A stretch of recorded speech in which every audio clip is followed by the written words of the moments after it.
प्यारे बच्चों, कैसे हैं आप सब? आशा करती हूँ आप सब अच्छे होंगे, स्वस्थ होंगे। स्वागत है आपका इस कक्षा में। आइए आज हम पढ़ते हैं व्याकरण का पाठ 13 विराम छे, जिसको हम कहते हैं पंक्चुएशन मार्क्स। ठीक है, हम जो है अपनी बात को कहने के लिए, समझाने के लिए, है ना, जब हम बातचीत करते हैं आपस में तो कहीं पर हम रुकते हैं, कहीं पर हम अपना वाक्य खत्म कर देते हैं, कहीं पर हम कुछ देर के लिए रुकते हैं, कहीं पर हम ज्यादा देर के लिए रुकते हैं, कभी हम प्रश्न पूछते हैं। ठीक है, तो ये इन सब के बातचीत के दौरान जो इनमें चिन्ह लगते हैं ना, इनको विराम चिन्ह या पंक्चुएशन मार्क कहते हैं। अब अगर सरल भाषा में आपको समझाया जाए तो अरे राम, ये क्या हो गए भैया, आप कहाँ से आ रहे?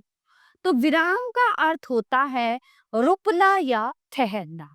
ठीक है, अब अपनी बात को सही ढंग से समझाने या कहने के लिए हम बीच बीच में इसे विराम कहते हैं।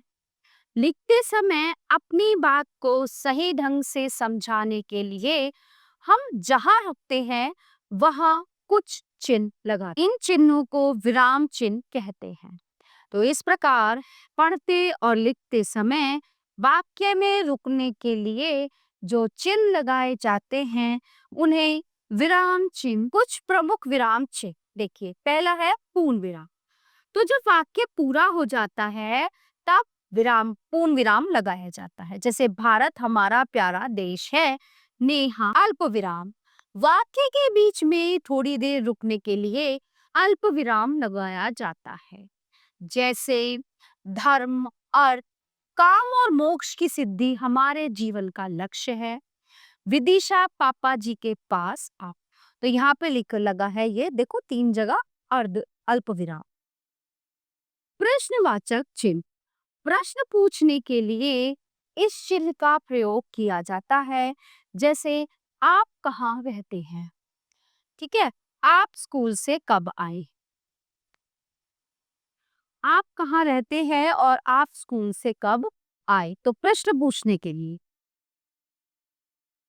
विस्मयादि बोधक चिन्ह, हर्ष यानी खुशी, दुख, आश्चर्य और घृणा का भाव दर्शाने के लिए इस चिन्ह का प्रयोग किया जाता है।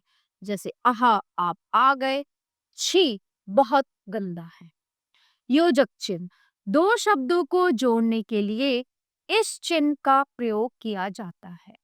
जैसे राधा कृष्ण सदैव स्मरणीय हैं, माता पिता स्मरणीय हैं। तो ये होते हैं विराम चिन्ह जिनका प्रयोग हम करते हैं। प्यारे बच्चों, ये पाठ यहीं पे समाप्त होता है। आशा करती हूँ आपको अच्छे से समझ आया होगा। मिलते हैं अगली कक्षा में। धन्यवाद।